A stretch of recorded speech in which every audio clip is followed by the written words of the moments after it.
طبعا كلنا شفنا مقطع الفيديو ده لسيدة بتحاول، سواء بقى بالهزار او بالجد، ولكن اللي شدني للفيديو، احنا بنتفرج اهو.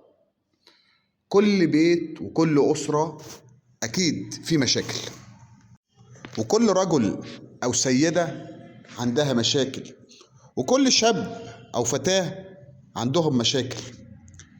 يا جماعة، محتاجين اللي يطبطب، محتاجين اللي يسمع وينصح، مش اللي يسمع وياخد الكلام يدونه على مزاجه.